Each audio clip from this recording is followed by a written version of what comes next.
Hi, this is Jay Washburn. And I'm Joe Bondowski. And you're listening to Start Writing. And this week is a marketing episode. We are going to be talking about blurb theory. So as we did our research on the internet, there are basically four major theories on how to write a blurb. So what we're going to do is we're actually going to take the blurb for Song of Locke. We're going to look at it as is, and then we will discuss each theory. We will run the story through it, see what comes out on the other side to kind of give you guys a living example.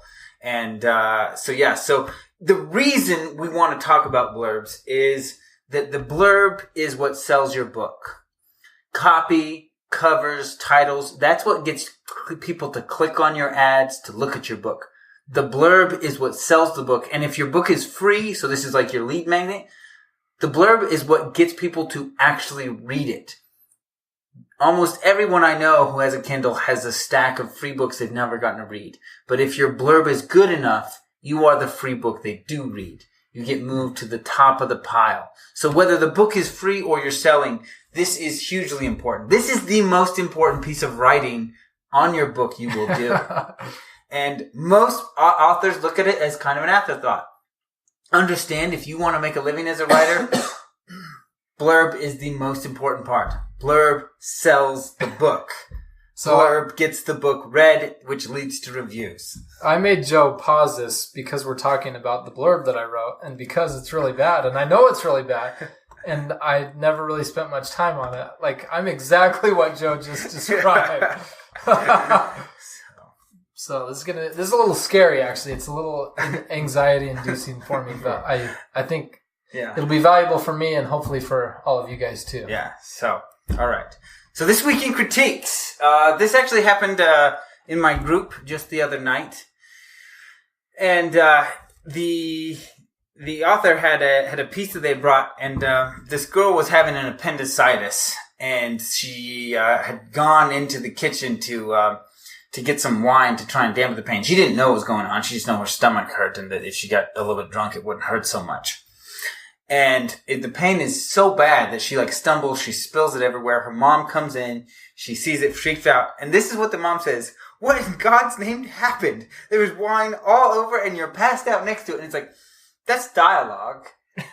That's giving us the description. I mean, what in God's name happened? That's fine for dialogue. The next line shouldn't be dialogue at all. That should be description. You should describe what that looks like. And so there is a rule in writing that you should put as much into dialogue as you can. But this is overboard. Right? Description should stay as description. Don't use dialogue to sneak it more in there. So that was this week in critique. Okay. I have what's probably my last Michael Crichton tip. I read Congo recently, and this is going to contain spoilers as usual. There's a theme of intelligent apes, and specifically once they get to the Lost City, there's these intelligent apes that are basically the antagonists, I guess, or part of the antagonistic force. But just there's a lot of questions that would come up as the characters encountered that concept. And to address those before the characters actually met the apes, there's an intelligent ape along with them. It's basically like a zoo animal. But he's able to address a lot of those questions and teach you so that when you get to the end, it doesn't feel like a Deus Ex Machina or like something completely out of left field, because he's slowly been preparing you to encounter those apes at the end with this one that he brought along on the journey. So in a way, it almost seems like random that there's this ape involved, but it helps with the story in a really cool way. Yeah, that is cool. That's cool. A lot of brilliant things in Crichton's work there. Well, and we're going to talk about Lisa Kron soon. Yes. And I think his weakness is what she teaches. And so I do think his fiction is missing some things about character. Yeah. So that'll be fun when we get I cannot remember who wrote in. I'll have to dig up this email. But one of our listeners wrote in an email and talked to us about interviewing Lisa Kron. I don't know if we're big enough to get her yet, because she charges a pretty big speaking fee, but I don't know if that would apply to like a podcast interview. But from that, I looked up her work, and I do love it. I've been studying it for a while now, and I think she's got some brilliant points about writing fiction. So we will do an episode or a few on her work and her different perspective on storytelling. Man, and it's good stuff. You guys should be excited. Yeah, it's good stuff. So, all right. So, blurbs. So what is a blurb? Because if you're writing your first book, I imagine people are like, what is a blurb? Or maybe English is a second language. So the blurb is the summary. So if we go back 40 years, this is what's on the back of the book, right? It's the little summary there detailing it. And the interesting thing is that blurb theory is fairly new, because as much as those were there to help sell the book, they were not major selling points of a book. Like, some people read them, some people didn't. It didn't have a big impact on their opinion. But they do now. It's a much bigger point. People are more willing to read them. You can put a lot more, particularly in the digital format where most people are buying their books. You know, you're not limited to just a little jacket cover or an inside cover, which was maybe a paragraph. So you can put a lot more. You can space it more. You can do more with it. And people go through a lot more books digitally, and they see a lot more that they're unfamiliar with. And so it's become a much bigger part of the selling process. But good ad copy for your ads, whether it be Facebook or Amazon, that will get you clicks. But the blurb is what sells the book. That is what makes people click the buy button. And even for free books, if the blurb is good enough, people say, well, I'll check that out right now, instead of just putting it on their Kindle and be like, I'll get around to it, right? So you want to make sure that you're not just selling books, you're getting books read. Because that's what leads to word of mouth and reviews, is getting the books read. And so the blurb is not just about even the sell. It's about convincing people that of all the books they're going to pick up and read, that needs to be one soon, because they're very interested in it. Let me ask you a question. So I don't really buy hard copies anymore, but when I used to buy a thriller, like a paperback, you'd flip open the beginning and there'd be like a little hook that was like some action sequence usually. But like separate from the actual beginning of the story. Right. You know what I'm talking about? Yeah. How does that fit into the digital? Like, would you ever put a little piece of your story, maybe a little bit of dialogue? I think where that comes in is the sample. You can now pull a sample digitally. You know, if you're on Amazon site, you can say look inside, or you can download the sample to your Kindle. Well, and the look inside is just like the first 20% or something. Well, so is the sample, right? Yeah, okay. So it's just that first chunk of the book. And so I think that plays a bigger role there. Okay, cool. Yeah, because I don't think I've seen a lot of people do that method with the way blurbs have gone and theory has developed. Because there's a lot more that goes into blurbs now. And when it comes to writing ads, the blurb is what will determine what we call the conversion rate.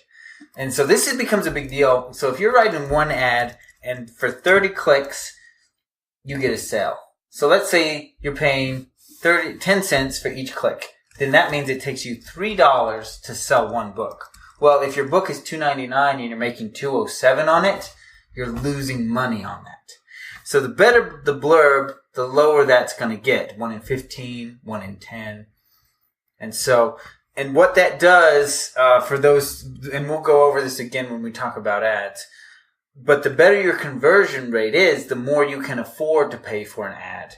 The more your impressions are, the more books you sell, right? And so one of the big things that gets talked about a lot in Amazon group is people not making money. And it's like, look, you need to figure out what your conversion rate is, how many clicks to sell, and then you need to make sure your bids are low enough that you're making money on that. There's a kind of interesting dynamic. You want your bids to be as low as they can and function, but at the same time, as you're still working out that blurb, as you get better at selling books, you can actually go higher. So there's that interesting dynamic to push the impressions more. Because if you're selling 1 in 3, then you can pay 30 cents an ad, and that's still only 90 cents, and you make $2.07, right? You can pay that 30 cents and you're fine. Whereas someone who only sells 1 in 30, they can't even pay 10 cents an ad. They've got to be paying like 7 cents. And so the blurb is that conversion point. So whether you have a lot of books out already, or if you're planning your first book, it's really important to get a good blurb. So now the reason we are addressing blurbs now is because we talked about building your author page last time, developing that lead magnet. And so we want to talk about blurbs now because even if the book's not finished, you need the good blurb to get people to sign up for whatever you're releasing as a lead magnet. So they'll be ARC readers for you later, right? So that's why we're talking about blurbs right now, is because even if your book isn't finished, you need a blurb for your reader magnet. So, and I also want to say, like, my current blurbs are not that great. I've admitted that. In my current project, though, I think I've told you guys this. I have the main document, which is my story, and then I have a story Bible, which is like the companion document. In the story Bible, I have a section for blurbs. So my current project, when I get an idea that I think, oh, that's a great blurb, then I jot it down. Good. So I'm already kind of brainstorming those as I go, and they're all very rough at this stage because the book's far from done. Yeah. But actually, another thing that's interesting, I will tell people about the premise of my book. And they'll go, and they'll like repeat something back to me. They'll like rephrase it. Right. That's usually really good stuff for blurbs. So I've written a couple. They'll tell me what my book is about. Yeah. And I'm like, oh yeah, exactly. That's a good blurb. So that's why we're addressing it right now is you need to be writing a blurb, putting it on the lead magnet to make it more efficient to make sure you can get those reviews when we release. All right. So we're going to talk about the elements of the blurb first. And then we'll go into blurb theory. Okay? So the basic principles here is, one, you're always going to want to look at what authors in your genre are doing. Because, again, we have mentioned that cover, title, and blurb are not just there to get attention. They are also there to communicate genre very clearly to the reader. Because if I want a fantasy with swords and magic, and your cover looks that way, and your blurb reads that way, and I pick up a post-apocalyptic, I'm not going to be happy about that, right? And the same thing, if your cover looks like a thriller, let's say your cover looks like a fantasy, and your title reads like a fantasy, but your blurb reads like a post-apocalyptic, I'm going to be like, what's this really about? Is this for me? Maybe not. Even if it's a great blurb, if it doesn't read like the genre I'm looking for, I might move on. So look at what's being done in the blurbs in your genre and make sure that styling is incorporated in your own blurb so that you're still communicating very clearly your genre. So one of the big ways you do this is we look at the iconic language of genre. Ancient, arcane, top secret, infiltration, agent, operative, mage, necromancer, elf, marine, FTL, if you're familiar with Mass Effect, or faster than light, right? Solar system, galaxy. And so all of these things communicate genre. And so you'll want to kind of use some of these genre words in the blurb so that you're still communicating very clearly. This is the kind of story that it is. And assuming that your ads are targeted at the right people, that's the kind of story they want. What? Faster than light? How is that different than like wormhole or interstellar travel? Like, so wormhole is like a portal from point A to point B. The FTL drive in Mass Effect, I'm such a nerd. Like, it's just like it is just like warp speed, let's say. You don't portal from one point to another. Okay. You physically travel. Yeah. So like in Mass Effect, they have the Mass Effect relays, which launch people, which are like a wormhole across the galaxy. Okay. So they have this huge community that way.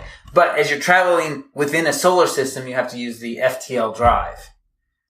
Right. So within? Yeah. So like from Earth to Mars, you use the FTL drive. Oh, okay. Because it's a shorter distance. Yeah. So yeah. Huh.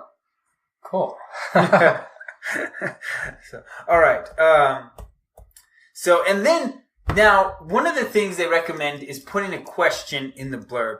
But if a lot of blurbs, and you'll even see this with traditionally published blurbs, they're terrible. The questions they put in are terrible. So I'll read a couple. Some of these I made up. Some of these are actual ones. And so this is the question that comes at the end of the blurb.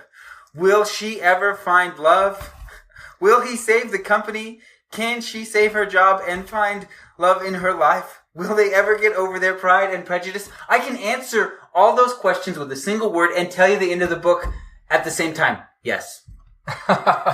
Those are terrible questions. You know, they basically say yes to all of these questions. That's the answer. So if we take one of them. Wait, but are you saying the blurb should end with a question? So it is encouraged that not necessarily end, but have a question in it. So can it just be an implied question? Or does it really need to be a direct question? So I haven't looked into that deeply, but they do recommend a question. But if we take one of these cliche yes, no, and so that's part of the problem with these questions. They're yes, no. And the answer is yes, right? So let's take my story and we say, can he stop the next Skyfall event? What's the answer? Yes. Right? Yes, and that's the end of the story. Okay, why am I reading this book? I already know how it ends. But let's flip the question. How will he stop the next Skyfall event? Well, I don't know unless I read the book. Right? And so by making sure you're, one, not asking a simple yes-no question because the answer is always going to be yes, and that's the end of the book. But rather you ask the reader how, and they're like, I don't know. I don't know how. Because that requires reading the book. So, I have not used questions in my blurbs. So like I said, and it wasn't covered in any of the theories I discussed other than they said have a question. Okay. So, but yeah, so one of the things is to avoid these give away the endings. Simple answer is yes. So that you see them all the time. They're terrible. I hate them. I'm like, why would you think that's good in a blurb? No, just for me, like I connect that to when you're teaching and you want discussion in your classroom, you should never ask a yes or no question. Yeah. You want to ask a how question or a why question. Yeah. So avoid those kinds of questions if you're going to use a question. Avoid cliches. A race against time. How many times have you heard that? In a world is so cliche. They made a movie making fun of it, right? Oh, really? Yeah. Wow. It's called In a World. So it's got to be said in like a deep, slow voice, though. You're saying it too loud. I am. But yeah, so terrible cliche. So also, your characters are interesting. Make sure they come across as interesting in the blurb, right? Believe in your characters and make them interesting there. Hyperbole. It's a standard of the industry. And so I'll talk about what I call econs and emoticons, right? So I love psychology and science. I'm a big follower. So economists initially started coming up with all kinds of theories about how economy should work, how decisions should be made and are made. And none of it was relevant. People were doing all kinds of crazy stuff.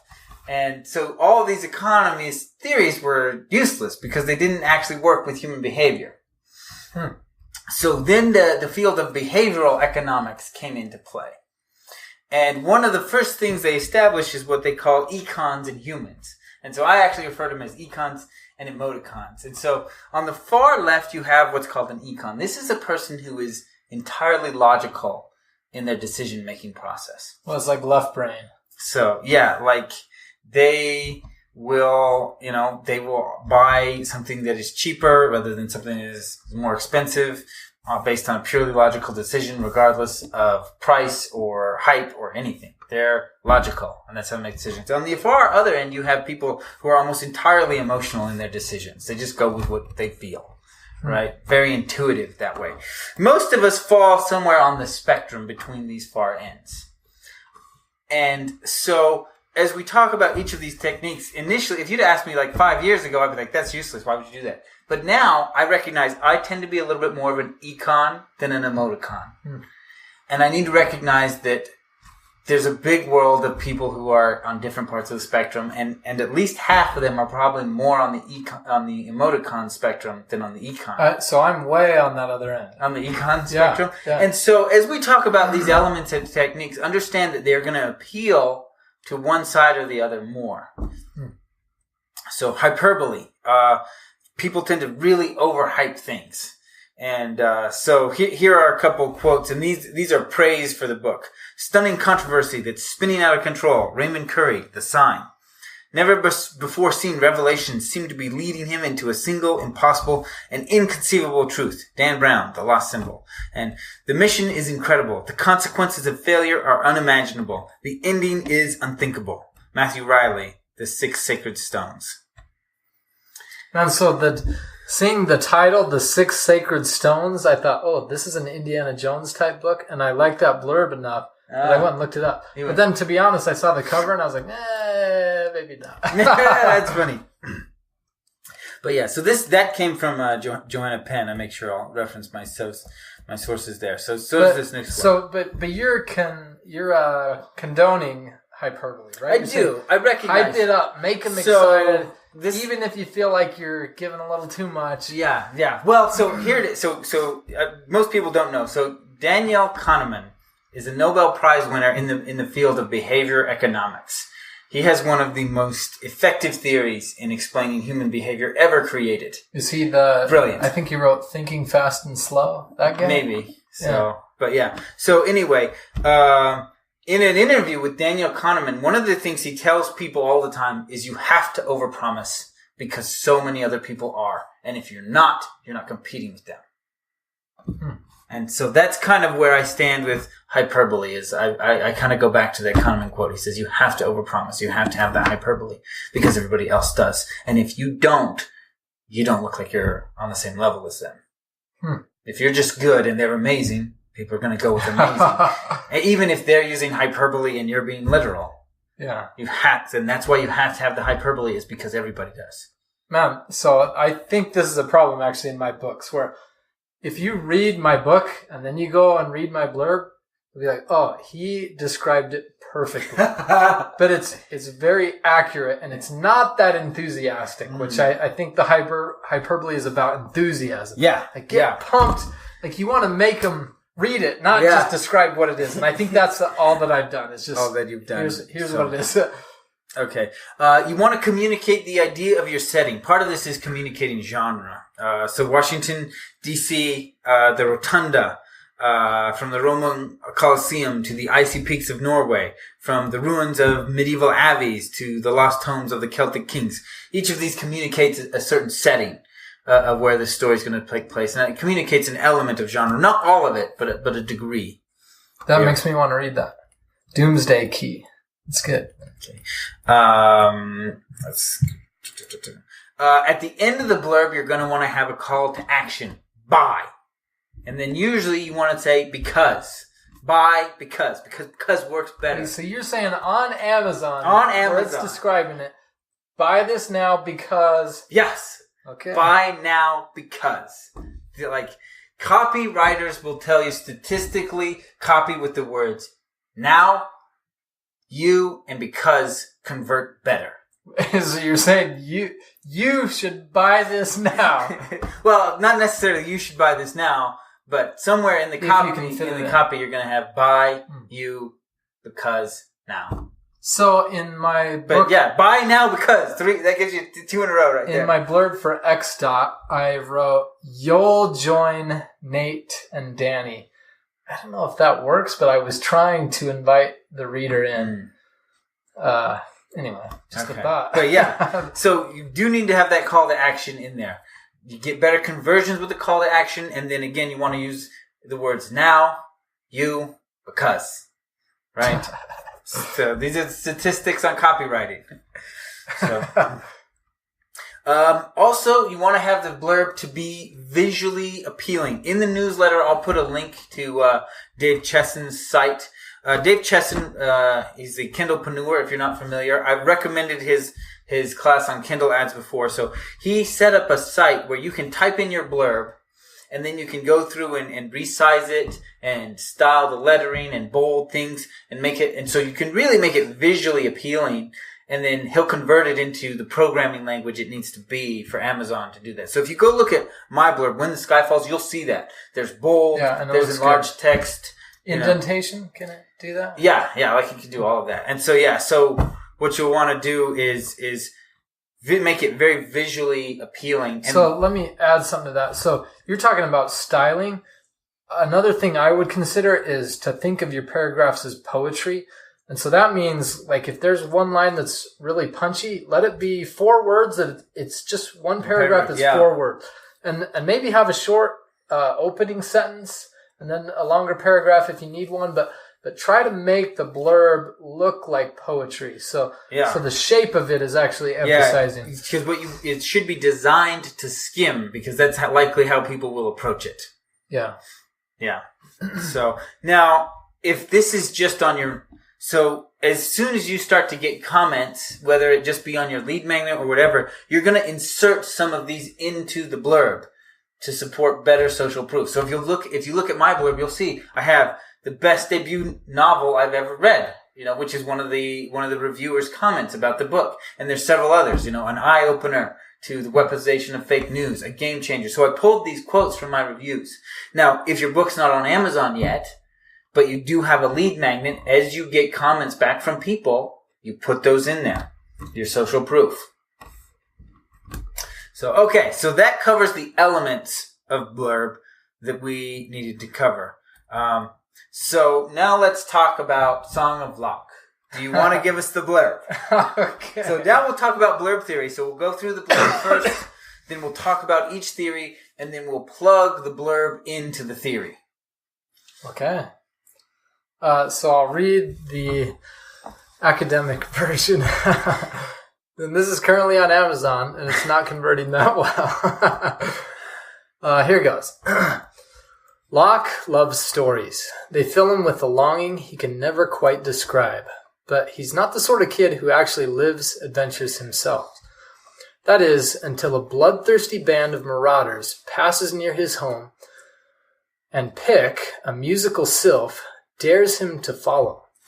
In hopes of fulfilling his longing, Locke accepts the dare. This leads him on a quest where he must face snarling wolves, wield a magic blade, and risk his life to rescue a goddess, a girl he hardly knows but who he can't stop thinking about. In the spirit of Legend of Zelda and Peter Pan, Song of Locke portrays a detailed fantasy world, somewhat grittier than its forebears and drenched in human emotion. The tale has sword fights, witty banter, crushes, and even some subtle philosophy smuggled in. It's an epic for everyone who loves good stories, for anyone who has longed for something that seemed forever out of reach. Song of Locke is also an artisan book, written, illustrated, and typeset by the author. A masterpiece handcrafted from beginning to end. All right, so that's the initial blurb. All right. Now, not only that, but if you look at it, it's just one giant block of text. That's how it is. Is it that way? Yeah, that's that way on it. I copy pasted, man. Okay, dang. So I was at the gym, and I'd recently been reading some of Lisa Krone's work, and I was just running on the treadmill, and I'd picked up Song of Locke, and I was reading it, and I was thinking about the story that he was telling, and I tried to craft an opening section to a blurb for him. So this is what I created. All terrible things come in the night. Thieves to be unseen, assassins to go unnoticed. And that's how our world started to end. At night, while everyone slept. And everything was quiet. Locke was the first to wake. The first to see. At least the first living thing. Because I never sleep. And am only breath. So I was like, I feel like that's a good opening to the blurb. I wouldn't do that as just the blurb. It's just the opening. We would start there.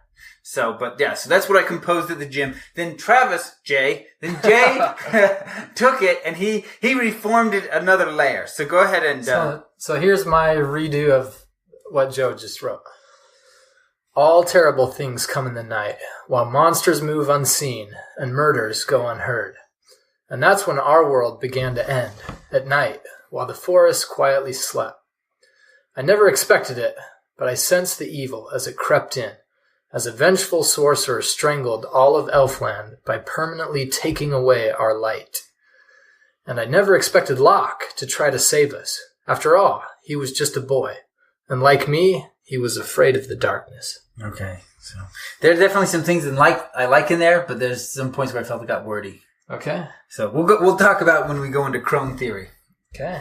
So, all right. So the first one is what's called 4-sentence method. And so the idea is that you take 4 sentences and that's it, and you compose them into these elements. So the first sentence is hook and premise. The second sentence states who the protagonist is.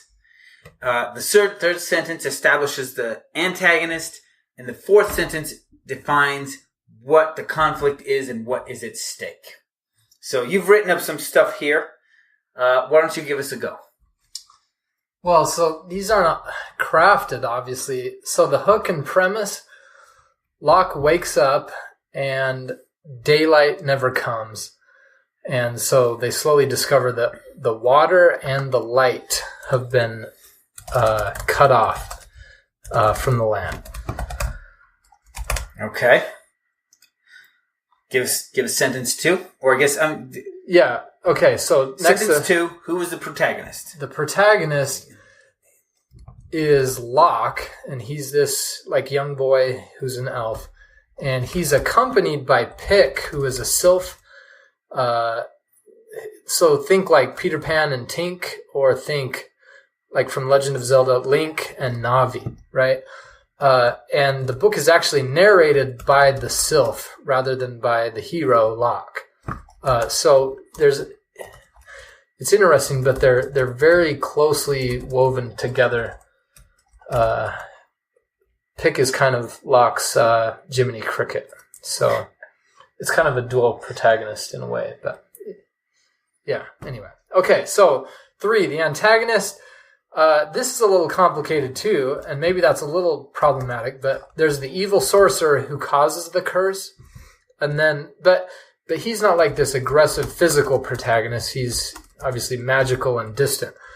But then there's these demon wolves that are like the physical antagonists, and then there are like wraiths and some undead. And so I think of that as like, well, the Emperor in Star Wars, there's one of those, but the Emperor doesn't even show up in the first movie, right? Mm-hmm. The bad guy you encounter is Darth Vader, and in my story, that's kind of the wolves. Like, you don't actually access the main antagonist till the end. So I think in the blurb, I could sell either of those antagonists, whichever seemed like was stronger or catchier. Mm-hmm. So pick one, write us a line. Well, so before we get into like doing these, let me do the fourth one, which is, what is the conflict or what is at stake? Okay. And so Locke's like internal issue is that his mother was killed by one of these wraiths in the darkness. So he's like particularly afraid of the darkness and of the wraiths. And he's also like kind of lonely without that mother figure. And that fear makes him particularly protective of this goddess figure who enters the story a little ways in. Okay. So do you want me to go with what I got? Yeah, let's hear it. Okay. So this is 4-sentence method. Sentence 1, hook and premise. It was the end of daylight, and as expected, the people blamed each other. Sentence 2, who is the protagonist? Except Locke, the boy who was afraid of bugs. Sentence 3, who is the antagonist? In his search for truth, he discovers a curse cast by an elf outcast. Ooh, I got a little repeat there I need to work on. In his search for truth, he discovered a curse cast by an elf outcast, preparing an army for vengeance. Sentence 4, what is the conflict? What is at stake? As the darkness remains and water dries up, the entire elf society prepares for war against the only enemy they can find, themselves. That's good. So that's what I came up with the 4-sentence theory. Now, if you follow the 4-sentence theory completely, you'll notice we're missing a few things. We're missing hyperbole. We're missing the call to action. And we're missing a question. So these are elements that will graft around it, right? The call to action we can still put at the end. Okay. Well, and so we're just going to have a question. How can Locke gather his courage and face the darkness, rescue the princess, and save Elfland? Like, am I going to ask a question like that, or? So, Here's the question, right? How will a boy afraid of the dark, afraid of adventure, find the courage to save his people? I like it. So it needs a third element. It's a rule of three. So by now... So, because we mentioned bugs above, so maybe I would be more specific. Afraid of spiders. How will a boy afraid of spiders, afraid of the dark, afraid of adventure, find the courage to save his people? Okay. Huh. So I wanted that rhythm of three. Yeah, I like that. So. Okay, but then we're going to end it with... Call to action. Now buy the book because it's the best thing since... Of Loch now. Since Game of Thrones. Because you loved Zelda. Because Legend of Zelda didn't have enough story. Oh, yeah. That's actually kind of true. There you go. That's my blurb. Okay. According to this theory. So I just want to tell our listeners that you've been writing blurbs like crazy for your own book. Yeah. And I feel like your practice is showing. Actually. Yeah. This is a learnable skill. Which it's a learnable skill. That's encouraging for me. I wish I could dig up my original blurb, but I've thrown it out so long ago. Oh, really? I couldn't dig it up. So I just keep a list. I do now. I can show you right here on my Song of Loch. 1, 2, 3, 4, 5, 6, 7, 8. Yeah, so I have a list now because what I'm doing is I write a blurb, I post it on Amazon, I track for 2 weeks my conversions, and then I put a new one because I'm still in a testing phase because I'm trying to figure out which blurb is converting best. Man, I just got to say, as an artist, and maybe this is like the feeling side rather than the thinking side, but I just want to go with my intuition when I write something. I'm like, oh, this is powerful and I can feel it. And I want to go with this. But this split testing is stronger than that, which I have some resistance to that idea, but I know that it's right. Yeah. Like you really can write 2 blurbs and your intuition can be wrong about which is going to resonate with the most readers. Yeah, very true. So particularly, like I definitely take that approach because I feel like there are fewer econs in the world than emotons. And so often when it comes to things like selling, I don't trust myself at all. I'm far too logical compared to most people. I can't effectively decide what they'll buy. I can't. Yeah. I don't trust it. This is good. Just trust the facts. Just trust the facts. Okay. Do you want to give us your version of the 4-sentence? No, I don't. I don't think I'm ready to write one. I cranked this out while you were talking. Yeah, but you're... No. I'm a practice blurber. Listeners, you have to know we paused. We paused.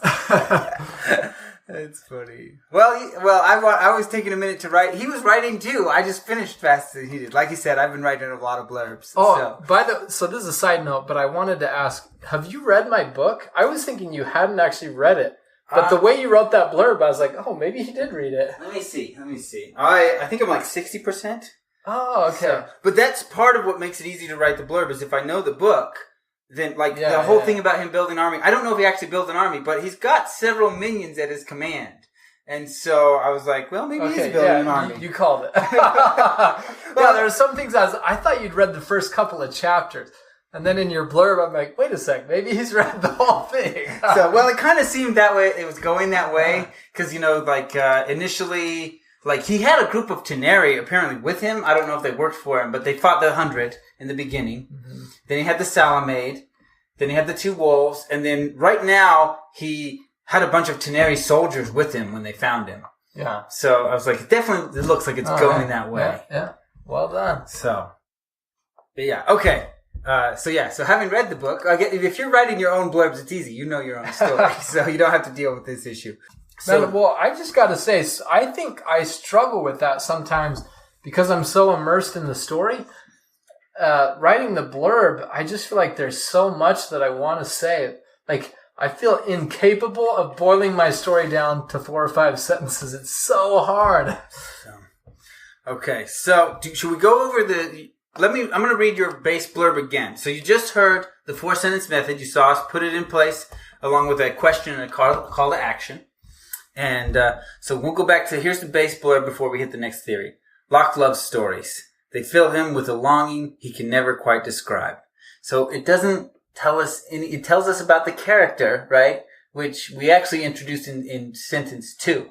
So, but there are theories that do introduce character in sentence 1, right? But this is a pretty soft intro to character. It is a very soft intro. But he's not the sort of kid who actually lives adventures himself. That is, until a bloodthirsty band of marauders passes near his home and Pick, his musical self, who isn't actually musical. Pick doesn't sing, remember? Dares him to follow in hopes of fulfilling his longing. Locke accepts the dare. This leads him on a quest where he must face snarling wolves, wield a magic blade, and risk his life to rescue a goddess, a girl he hardly knows, but who he can't stop thinking about. In the spirit of The Legend of Zelda and Peter Pan, Song of Locke portrays a detailed fantasy world somewhat grittier than its forebears and drenched in human emotion. So I'm gonna pull back here. But yeah, so again, so you get a feel for what the original looks like, and then you see what I rewrote it as within the 4-sentence method. So let's go to Crone on blurbs. So hers is it's done in parts. So part 1 is character and context. Part 2 is theme and mood. And part 3 is act 1 and 2 based on a 4-act structure. So if for those who've been listening for a long time, we talk about the midpoint turn. So this is before that midpoint turn, because that is the end of the second act and 4-act structure. So as much as everything's about 3-act, and we even discussed 3-act, I've really come to the conclusion 4-act structure is how stories work. Because there's just too much a difference between the first half and second half of Act 3 in the 3-act, of Act 2 in the 3-act structure. Yeah. This is the line that I wrote for Jay while I was running on the treadmill. And then what I'm going to do is I'm actually going to take his and I'm going to chuck it up. I'm going to rewrite it, my theory on Crone right now. So we're going to pause and you won't know.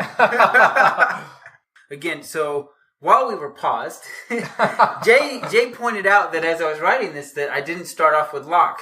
And so I want to point out... Wait. Because the first bullet point is character and context. Yeah, the first bullet point is... So I said, well, that's not character. So he was saying that's not character and context. It's context. It's context is what that is. And Crone is not sentence. This is not sentence 1, sentence 2, sentence 3. This is part.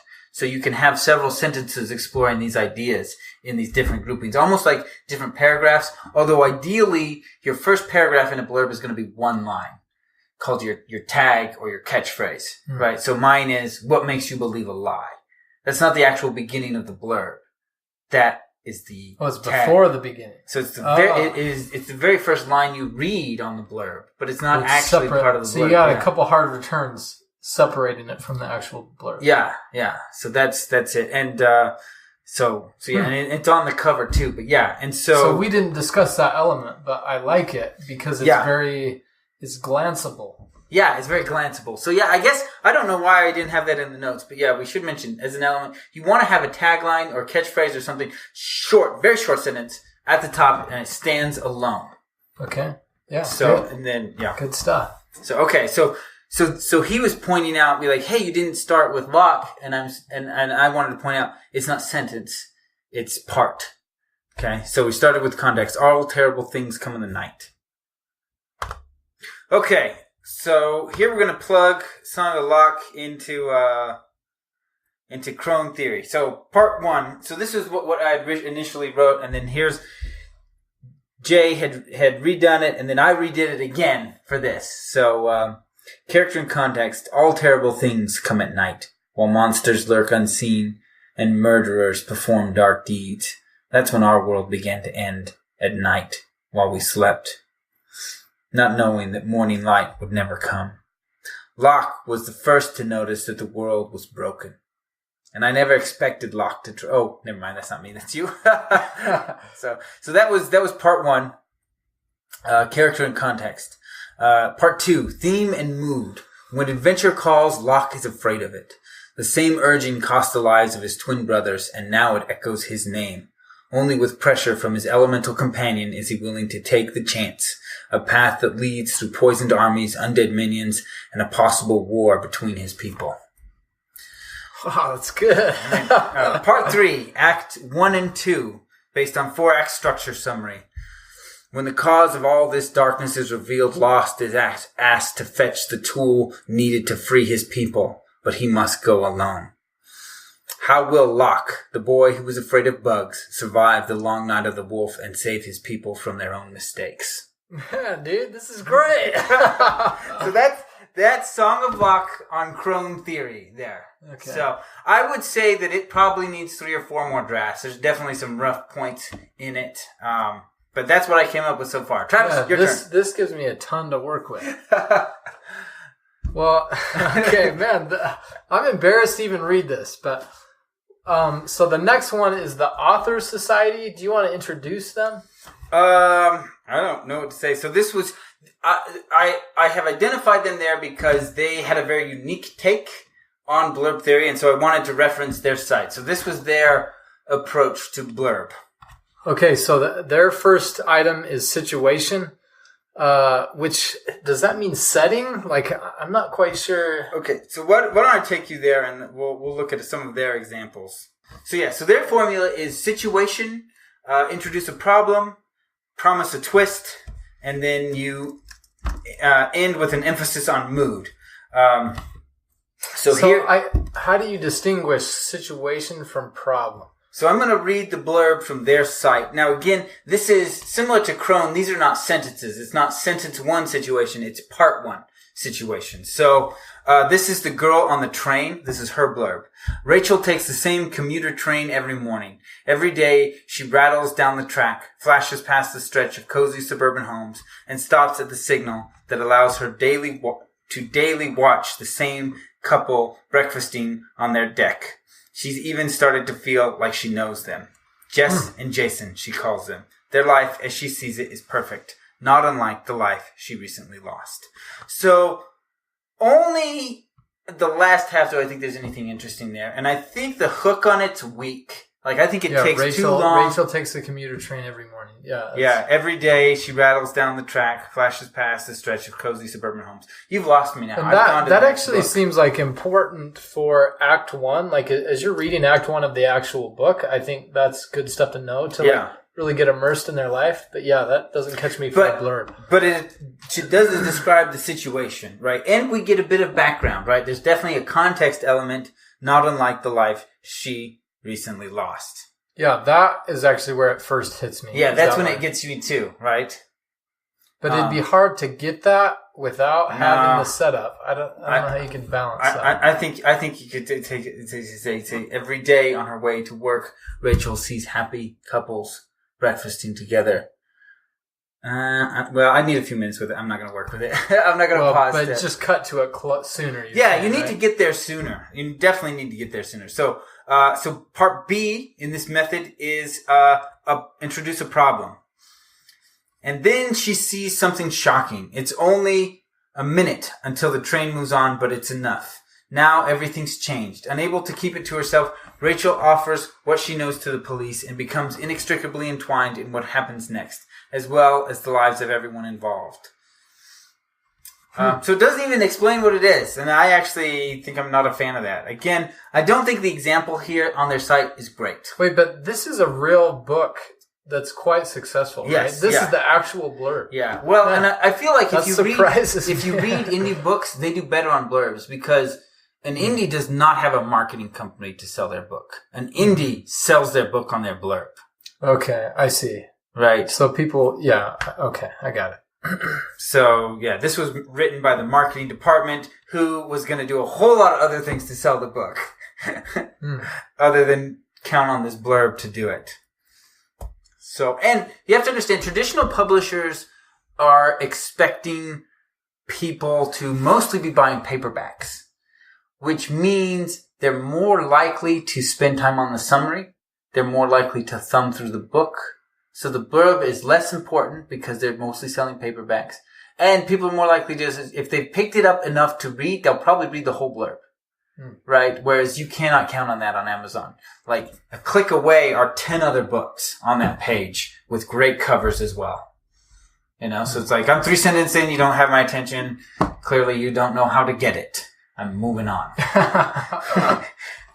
Okay, so the third part is to introduce a twist. Introduce a twist. So, has she done more harm than good? That's the twist. It. Yeah, just the one sentence there. And then part 4 is a mood. Compulsively readable, The Girl on the Train is an emotionally immersive Hitchcockian thriller and an electrifying debut. Okay. That's actually similar to what I tried to do when I said this is like Legend of Zelda and Peter Pan, but grittier and more emotional. Yeah. So that's their theory, right? So situation, which what they're calling situation, I would often say is context. Okay. Right? And but then they say you introduce a problem and then you introduce a twist. Right? Okay, well, so this is not that great, but I'll read it. So, for situation, I put one morning in the forests of Elfland, the sun never rose. Having understood, though, what they meant by situation now, I think I might talk a little bit more about like what Locke's life was like before the curse hit, maybe, or essentially maybe build up the idyllic state that Elfland is, so that we know, that's what we lost was this really great. Right. Anyway. Okay. The problem, so I wrote, Locke awoke to find the rivers and cascades flowing across the landscape had vanished. Mm-hmm. Maybe I need more. Anyway, I just wrote like a single sentence for each of these. The twist, when Locke brings a mysterious scroll to the seer asks Locke to join him in finding a magic sword that can break the curse on the skies. Okay. Man, I feel like I could do a little bit more about helping the readers understand how hard that is for Locke. Like, he doesn't want to be involved, and he kind of gets dragged in. So I would need to add something there. And then the last one, mood. Oh, jeez, this is so bad. It's at times lighthearted as lighthearted as the laugh of a sylph, and sometimes as heavy as death. That's what I got. There you go. As heavy as that. That sounds like pick a Locke for the story. As heavy as death. That's something they would say. That's it. Yeah. And actually, for X Dot, I wrote a lot of the blurbs in first person from the hero's perspective, and I think there's some power in that. I would do it with this, except that Pick is such an unusual character. It's hard to even let readers know what he is in a blurb. I wouldn't. I call him just the elemental companion. And the reason I did that is, one, I didn't want to explain what he do, and elemental is a genre word. Okay. Yeah, I actually like that. And I haven't ever used that phrase, but it's great. Yeah. So just wrote it down. Awesome. Just wrote it down. Well, you've got the whole blurb I wrote up there above. Do you want me to take a crack at this one, or do you want to move on to the next one? Let's move on, just for time's sake. Yeah, because this is getting long. So, okay.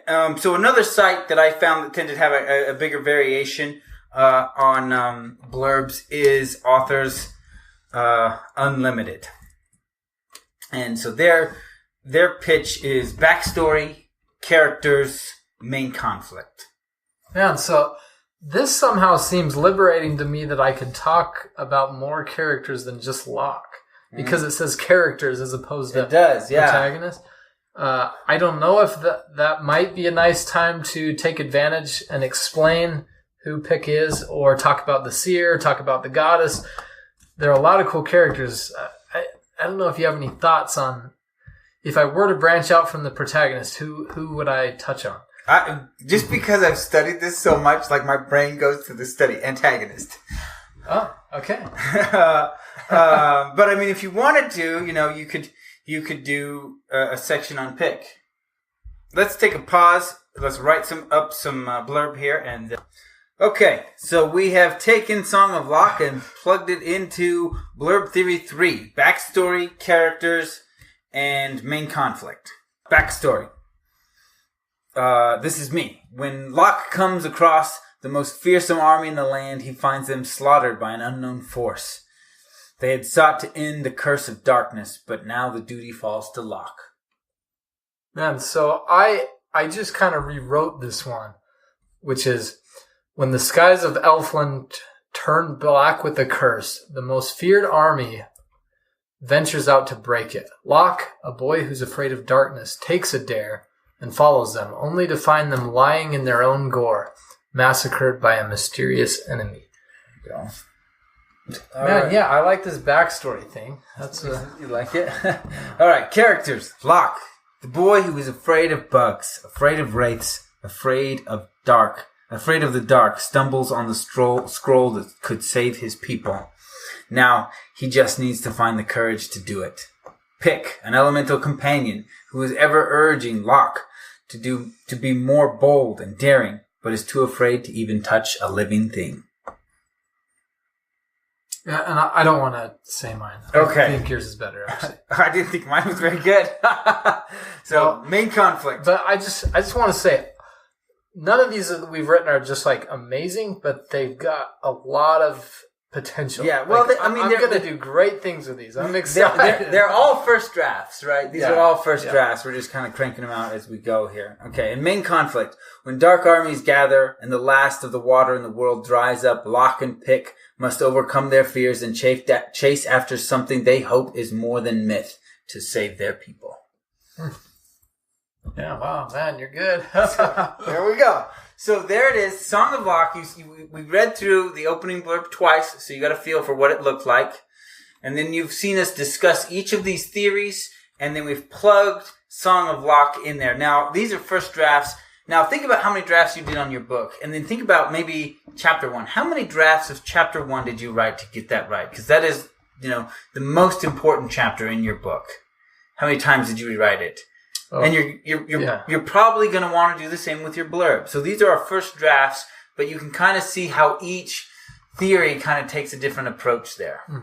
Man, and Song of Locke is a sprawling epic, if I can call it that. There's a lot of elements in there, and it's interesting that each of these theories kind of drew us to different points of the book.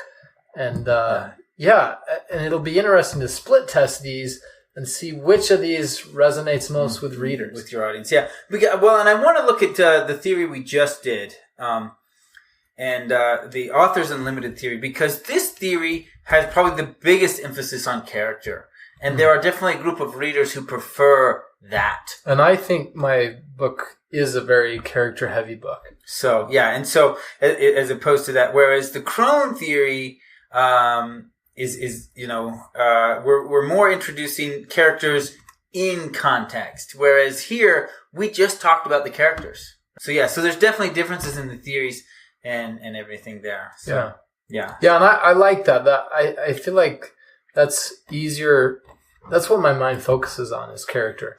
But yeah, it'll be interesting to see whether people click. Yeah, so you want to go through 3 or 4 drafts on each, and then the final thing is I usually tell people once you get your final version of these 3 blurbs, you take it to writing group, get the live feedback, because online feedback is good, but you can't discuss in the moment, right? So take it to your group, and then have them talk about it, get some more ideas, and then the final is testing it with your ads. So now if you haven't published yet, you can't do that. But you can do 2 different landing pages, right? And you can direct people to either one, or you can do a week directing to one, a week directing to other, and you can see how many books did people request based on that.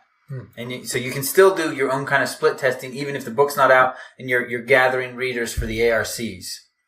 So yeah, so Blurb Theory, selling the book, getting the book read.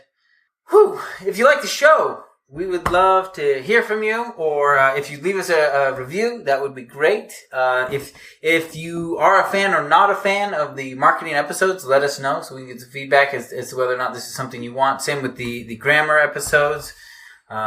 Interviews and discussion, that's what we are. So if you don't like those, listen to a different podcast. And so if you're interested in the links and more detailed notes, sign up for the newsletter, and we'll get you all of that. Man, Joe, thanks. This is so helpful. I hope it was helpful for you guys too. This is good stuff. All right. Thanks for listening. That's the end of our episode, so it's time to start writing.